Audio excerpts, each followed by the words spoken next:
Actually, started over. This is my second shot at this. I screwed up the first one a little bit. It got, something went wonky and it got messed up. But anyway, here's my second piece of Western red cedar. All right, this time I filled in the knots. There was some splits in some of these knots. I filled them in. This whole thing's getting painted anyway, so it's not going to really be, you know, the stain won't matter. It's not going to get stained. It's getting painted. I have the 60-degree V-bit in there. There's the thing I loaded up. I have to set my zero yet. That's kind of boring, so I won't really show the whole thing. There's it going. It touched the one side. It's coming around the other side. Oh, I gotta clean that block. It's got a stain on it. I don't know what spilled on that thing. It's gonna come around. I'm holding it into the corner here, so it knows. Now it's learning where the corner of this piece is. So now it knows where the corner is. Now I have to raise this up a little bit. Raise that up. It's above the block. Move it this way. And then you see the block right there. And I hit that middle piece. That tells it to come touch down. See? Come touch down. Oop. Now it knows exactly where this corner is. It knows the height of the material. It knows where it stops here and where it stops here by putting this block on there. Because you measure this with calipers earlier, and it tells the machine. You enter all that data in the machine, and the machine tells itself now. All right, so I'm going to put the dust. Okay, just touch down. Here it comes. Video on here. I got my time lapse camera set up. The GoPro on the time lapse. Okay, again. To zero.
I filled in that knot.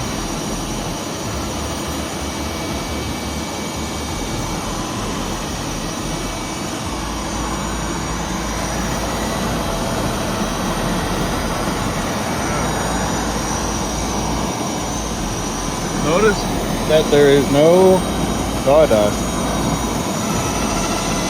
Thanks to that. Look at this guy. Really good dust proof.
first clearance bit, which is a 1/4 inch compression or down cut.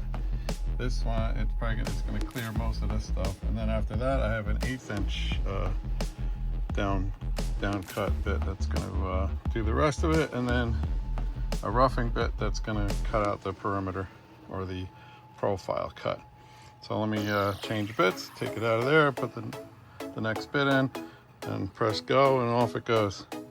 There's the V bit that I just took out, and this is the compression bit that is going in next. It's in now, but it's gonna be cutting next. It'll be clearing out the bulk of that stuff that's in the letters. Keep going. New bit is in there, tucked up in there in the spindle. And I would say launch the compression, 1/4 inch. Second start, there it goes. I'm gonna go touch down on my touch plate back there. See it touch down.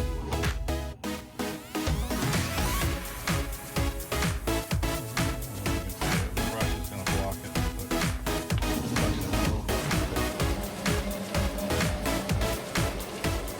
And it's gonna come over here. I don't know what part it's going to start on, but we'll see. 7.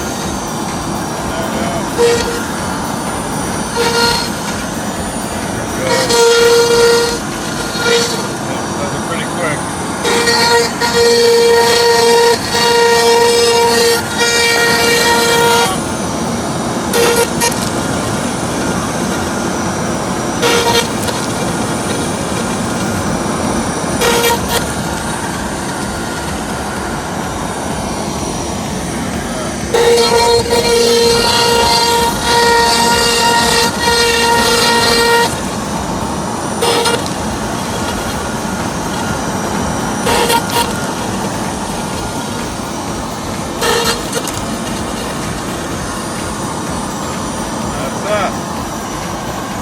Now it's going to come over here and ask me for the next bit.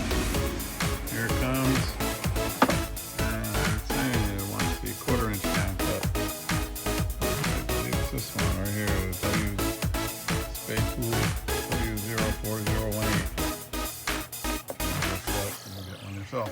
Alright, so let me swap bits and start again. There are the two bits. There's the 1/4 inch compression. There's the 1/8 inch down cut. That's the 1/8 inch is what's going in next.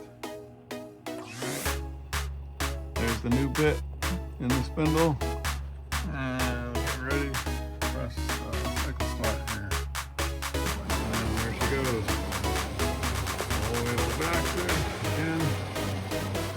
Again, I put my button way back there. It does waste a little time. The spindle doesn't go all over there to touch down, but I like having like 90% of my spoil board open up, 99% of my spoil board.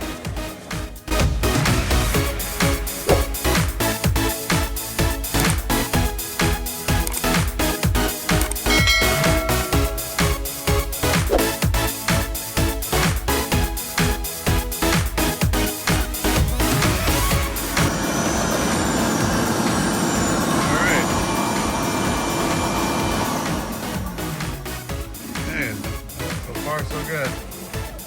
Okay, it's asking for the final bit, which is the hog. It's a 1/4 inch roughing bit. I don't think this is an actual hog brand, but I used to have a hog, but then I replaced it with these other off-brand roughing bits, and they work really well. And I don't know if I keep saying it, but look, there's like no sawdust. If there is, it's like hardly any. It's inside the letters. It's all thanks to this dust boot. I'll put a link to it. It's on Etsy. This guy 3D prints these things. If you look, Solidified Designs, KC, you'll find them on Etsy. All right, I'm gonna put in the final bit, and then it'll do the profile cut, which is basically cutting out the whole oval of the sign. That should go pretty quick. All right, there's the roughing bit, the final bit. It's gonna cut out the profile. A nasty looking thing. No, look at that thing. Yep, here we go. Control start.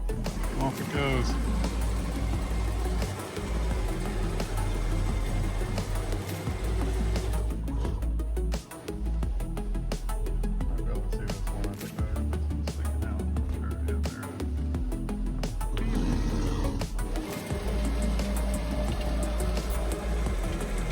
This is gonna get very loud. Usually squeals.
Tabs, I think, and the one tab broke and it shifted and the bit cut into the sign. I was like, let's start all over again. Well, this one looks like it came out fantastic. Next up is painting and sealing and painting, and and I have to do a chamfer. I'm gonna use a handheld router to do a 1/4-inch chamfer all the way around because that's gonna get painted gold. The letters and numbers are gonna be gold, and the shamrocks are going to be green.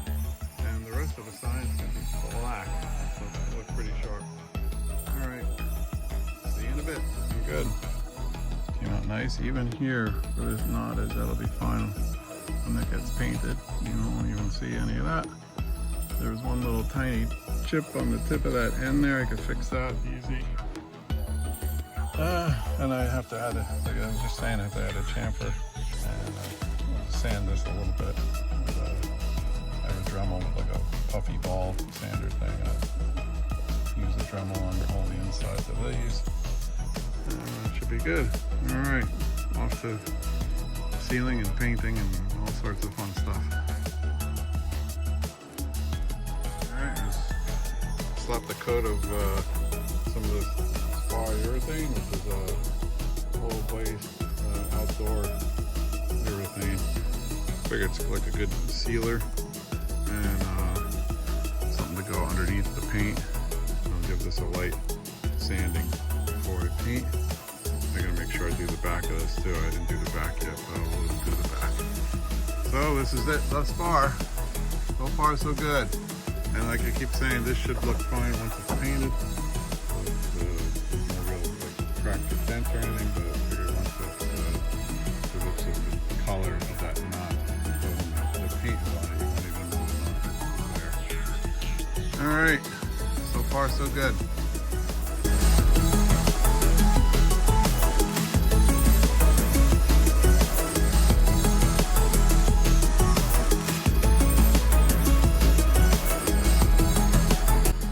First coat of black paint. First coat.